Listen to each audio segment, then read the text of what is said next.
ఏంటి నీ girl friend తెగ ఎమోషనల్ అవుతుంది?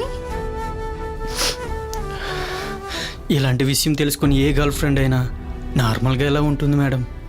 హో, మీరేంటయ్యా బాబు ఇంకా లవ్వు కొవ్వు అనుకుంటూ. ఈ రోజుల్లో ప్రేమ లేదు, కామం మాత్రమే ఉంది. ఒక్కసారి ప్రేమిస్తే తెలుస్తుంది మేడం. ఓహో, ఏంటి మిస్టర్, ఇప్పుడు నువ్వు నా దగ్గర ట్రీట్మెంట్ తీసుకోవడానికి వచ్చావా, లేకపోతే నాకు ట్యూషన్ చెప్పడానికి వచ్చావా? ప్యాంటు తీ, ఇంజెక్షన్ పడుస్తా. నీ జంగిల్ రాజా పనిచేస్తున్నాడో లేదో తెలుసుకోవాలా వద్దా? ఖచ్చితంగా తెలుసుకోవాలి మేడం. మరి ప్యాంటు తీరా పకోడి. నోరు తెరిస్తే ప్రతివాడు నీతులు చెప్పేవాడే.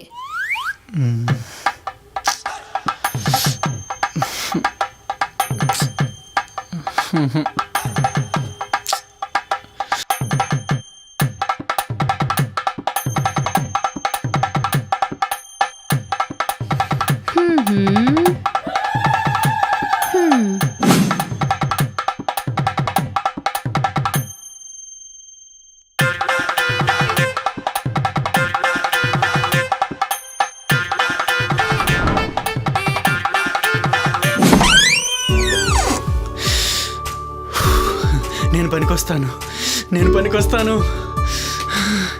పూజ పూజ, నీ మొగుడు శృంగారానికి పనికొస్తాడే. పూజ, నువ్వింకా ఇదే మనసులో పెట్టుకొని అనవసరంగా మన హ్యాపీనెస్ని పాడు చేసుకోవద్దే. ఇప్పుడు నీ డౌట్ తీరిందా? తీరింది పూజ. ఈ డాక్టర్ వారానికి సరిపడా మందులు రాశారు. అవి వారం రోజులు వాడితే చాలు. నన్ను నీ రూమ్కి తీసుకెళ్తావా? బాగా ఏడ్చి నీరసంగా ఉంది. సరే పద.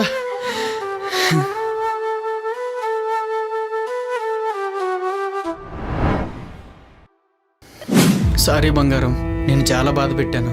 నేను కావాలని. ఇంకా ఆపేయి, నాకు వినాలని లేదు. నీ మీద నీకు డౌట్ క్లియర్ అయింది కదా? అయ్యింది. చూసావా నా ప్రేమ నన్నేం చేసిందో? నువ్వు ఇంత చేసినా కూడా మళ్ళీ కుక్క పిల్లల నీ ఒళ్ళోనే పడుకున్నాను.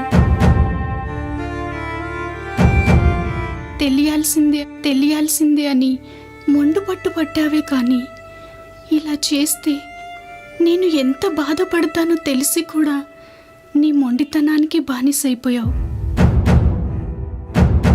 ఇప్పుడు నన్ను వదిలేస్తావా పూజ? నిన్ను వదిలేయడానికి ఈ ఒక్క కారణం చాలు, కానీ నిన్ను వదిలేకపోవడానికి నాకు చాలా కారణాలున్నాయిరా. ఎలా వదిలేయమంటావు చెప్పు?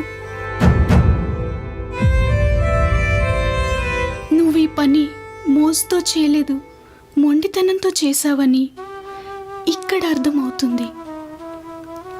అది ఇక్కడి వరకు ట్రాన్స్ఫర్ అవ్వడానికి టైం పడుతుంది కదరా.